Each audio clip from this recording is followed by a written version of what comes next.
Hello भी नमस्ते सभी को। फिजिक्स मीटर के इस यूट्यूब चैनल पे आप सभी का हार्दिक स्वागत एवं हार्दिक अभिनंदन है।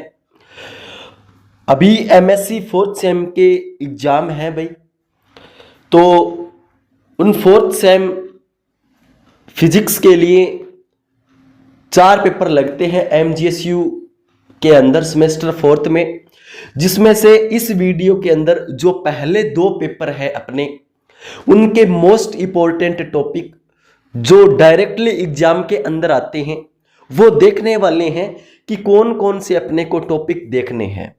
और अभी बताऊंगा कि इन टॉपिक्स के जो नोट्स है वो कहाँ मिलेंगे आपको। एक बार पहले देख लीजिएगा कि ये जो टॉपिक है वो कौन कौन से अपने को पढ़ने हैं।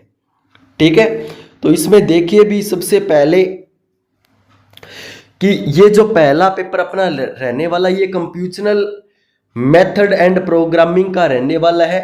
यह 401 नंबर का पेपर होता है। कहने का मतलब है 401 का मतलब है चौथे सेमेस्टर का पहला पेपर है ये। ठीक है ना। इसके अंदर देखिए भी एक तो है linear and non linear algebraic equation क्या होती है, ये सेक्शन बी का क्वेश्चन है बच्चों, और ये आया हुआ प्रश्न है। ठीक है ना, ये एमजीसीयू के अंदर आया हुआ प्रश्न है। Linear and non linear equation क्या होती है, ये सेक्शन ए के अंदर भी पूछा हुआ है, सेक्शन बी के अंदर भी पूछा हुआ है। और ये है ट्रांसीडेंटल इक्वेशन क्या होती है, ये भी मोस्ट इंपॉर्टेंट है बच्चों। ट्रांसीडेंटल इक्वेशन क्या होती है, ट्रांसीडेंटल इक्वेशन क्या होती है, ये भी फर्स्ट यूनिट के अंदर है और ये भी पूछी हुई है, और ये आगे भी पूछने का पूरा चांस है, यानी कि 100% चांस है। अगर आगे देखिए ये पावर एंड जैकोबी मेथड, ये भी मोस्ट रिपीटेड क्वेश्चन है, ये भी बहुत बार आया हुआ है और आगे भी मोस्ट इंपॉर्टेंट है ये। और एक गाउसियन इमल्शन क्या होता है, गाउसियन बीम क्या होती है, ये भी मोस्ट इंपॉर्टेंट है। तो फर्स्ट यूनिट में से ये इतने टॉपिक है बच्चों, आपको ये पढ़ने हैं ओनली फॉर। जो बच्चे ये सोच रहे हैं कि अभी तक हमने कुछ नहीं पढ़ा और कैसे हम पास होंगे सर, तो आपको ये जो एक पेपर के अंदर आपको लगभग 10 ही टॉपिक है। एक पेपर में आपको 10 से लेकर के 15-11 इतने ही टॉपिक है, तो आप ये पढ़ के आराम से अच्छे नंबरों से पास हो सकते हो। और ये जो मैं टॉपिक बता रहा हूं, इसमें से मैं पीछे भी हर बार मैं 70 से 80% का दावा करता हूं, लेकिन जब पेपर आता है ना तो लगभग 95 से अबोव अपने इस टॉपिक से, इंपॉर्टेंट टॉपिक से पेपर मैच हो जाते हैं। बच्चों के रिव्यू से मैं आपको ये बातें बता रहा हूं, और पेपर देख करके और अपने जो इंपॉर्टेंट बताए हुए हैं वो पेपर देख करके मैं ये चीजें आपको बता रहा हूं। ठीक है, अभी मैं यही कहूंगा कि ये जो इंपॉर्टेंट टॉपिक बता रहा हूं मैं, 70% से ऊपर ये डायरेक्ट एग्जाम के अंदर आएंगे।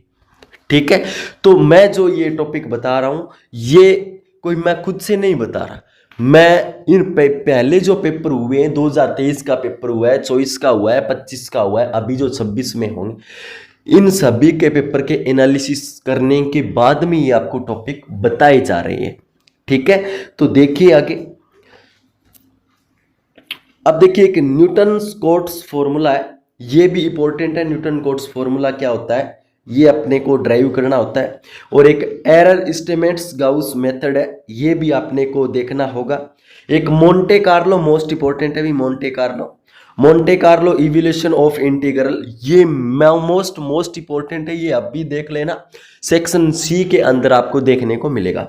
और एक है मेट्रोपोलिस मेथड, ये आपको याद रखना है। और एक मोस्ट इंपॉर्टेंट फिर आ गया यूलर एंड रंगाकुटा मेथड, ये भी मोस्ट इंपॉर्टेंट है, ये भी आपको देखने को मिलेगा। तो सेकंड यूनिट में आपको इतने ही टॉपिक देखने हैं। ठीक है, आगे देखिए। अब देखिए ये देखना आपको, एक तो साइलैब, ये क्या होता है, वर्क स्पेस एंड वर्किंग, ये डायरेक्टरी फंक्शन देखने हैं अपन को, लूप फंक्शन देखनी है और लूप फाइल देखनी है। ये आप यूनिट 3 में इतने देख सकते हो।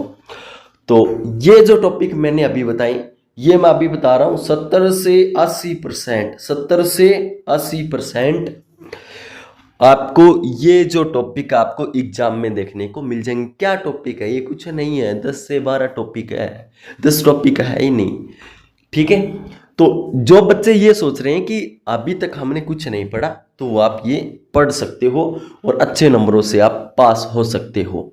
और इन टॉपिक्स के नोट्स कहाँ मिलेंगे ये अभी हम आपको बता रहा हूँ। और एक पेपर के इंपॉर्टेंट और देख लें, ये पहले पेपर के इंपॉर्टेंट क्वेश्चन है। अभी देखते हैं सेकंड पेपर के इंपॉर्टेंट क्वेश्चन। ये है सेकंड पेपर, जिसका नाम है physics of nano materials and nano structures. Physics of nano materials and nano structures, ये फिजिक्स एमएससी सैम 4th का सेकंड पेपर है ये। और इसके जो मोस्ट इंपॉर्टेंट क्वेश्चन है वो इस तरीके से हैं। फ्री इलेक्ट्रॉन थ्योरी आपको पढ़नी है, variation of density of state and band gap with size of crystal पढ़ने हैं। क्रिस्टल आप पढ़ के आए होंगे बीएससी के अंदर, बीएससी में आपने पढ़ा होगा क्रिस्टल्स क्या होते हैं, क्रिस्टल स्ट्रक्चर्स क्या होती है, बीसीसी, एफसीसी, एससीसी और एचसीपी स्ट्रक्चर्स आप पढ़ के आए होंगे। उनके पैकिंग फैक्टर के बारे में आपने पढ़ा होगा, वही क्रिस्टल है। इसके अंदर फ्री इलेक्ट्रॉन थ्योरी भी है, इसके साथ में ही है। ये चीजें आपको पढ़नी है। और एक आपको पढ़ना है इलेक्ट्रॉन ये कॉन्फिनेमेंट इन इनफाइनाइटली डीप स्क्वायर वेल। ये भी मोस्ट इंपॉर्टेंट है बच्चों। ये क्वेश्चन इतने सिलेक्टेड क्वेश्चन है कि ये डायरेक्टली जो एग्जाम के अंदर आते हैं ये क्वेश्चन। तो आपको ये कैसे याद करने होंगे? तो बच्चों आपको एक रफ कॉपी लेकर के आनी है। जो भी आपको नोट्स मिलेंगे उस नोट्स में से ये जो मैंने क्वेश्चन बताए, ये क्वेश्चन आपको उस रफ कॉपी में लिखने होंगे। ऐसा नहीं है भी कि ये कोई ऐसे तो है नहीं बीए एमए, मैं ये नहीं कह रहा किसी स्ट्रीम की मैं बुराई नहीं कर रहा, क्योंकि उसके अंदर बीए एमए के अंदर तो हम पढ़ करके याद रख सकते हैं बच्चों, पढ़ करके हम याद रख सकते हैं या थ्योरी पढ़ सकते हैं। इसमें डेरिवेशन है तो डेरिवेशन ऐसे तो याद नहीं रहेगा, हम करके देखेंगे ना, तब ज्यादा स्थायी होता है। लिख कर याद करेंगे तो ज्यादा स्थायी होता है और एग्जाम के अंदर हम कंफ्यूज नहीं होते हैं। जैसे आपने ये फ्री इलेक्ट्रॉन थ्योरी वाला टॉपिक पढ़ लिया और एक इलेक्ट्रो कॉन्फिनेमेंट इन इनफाइनाइटली डीप स्क्वायर वाला पढ़ लिया, तो ये दोनों अगर एक साथ आ गए तो आप क्या हो सकते हो, उसमें कंफ्यूज हो सकते हो। अगर आप लिख करके देखोगे, रफ कॉपी लेकर के आओगे, लिख करके देखोगे तो आप कंफ्यूज नहीं होगे और आपको ज्यादा स्थायी तरीके से याद होगा और थोड़ा लंबे टाइम तक याद रहेगा। ठीक है, तो आपको किस तरीके से याद करना है पता चल गया होगा। एक रफ कॉपी लेकर के आना है और जितने भी टॉपिक इंपॉर्टेंट बताए जा रहे हैं उनको रफ कॉपी में लिखना है। कैसे? क्योंकि आप रफ कॉपी में लिखोगे और तभी तो उसमें लिख पाओगे, तभी तो बातें समझ आ रही होगी मैंने जो बताया। तो अब आगे देखिए, आगे है अपना ये semiconducting nanomaterials. Semiconducting nanomaterials CNT आपको पढ़ना है, बल्क नैनो स्ट्रक्चर्स आपको पढ़नी है भी। ठीक है, आगे एक SOLGL मेथड आपको पढ़ना पड़ेगा, माइक्रो इमल्सन्स आपको पढ़ना पड़ेगा, माइक्रो इमल्सन्स द टेक्निक आपको पढ़नी पड़ेगी, केमिकल बोथ डिपोजिशन विद चैंपिंग टेक्निक, आपको ये टॉपिक भी आपको पढ़ना है। ठीक है, ये जो टॉपिक मैंने आपको बताए मात्र कितने टॉपिक है, ये बहुत थोड़े टॉपिक है, ये आप टॉपिक कर लीजिएगा और इन्हीं टॉपिक में से पेपर आपका बनने वाला है 70 से 80% तक और आराम से आप पास हो जाओगे। ठीक है ना। ये टॉपिक आपको वैसे अब टॉपिक थोड़े से कम दिख रहे हैं, लेकिन आप इनको पढ़ोगे ना तब आपको पता चलेगा। ठीक है ना, ऐसे देखने से टॉपिक ये वैसे कम नहीं है, क्योंकि आप इसमें टॉपिक्स में से टॉपिक है, ये मेन हेडिंग है टॉपिक की, इसके अंदर सब हेडिंग है वो भी आपको कवर करनी पड़ेगी, तभी आपका सेक्शन C कंप्लीट होगा बच्चों। तो उम्मीद करता हूं कि बातें आपको समझ आई होगी भी। और ये आपको याद करने हैं बच्चों।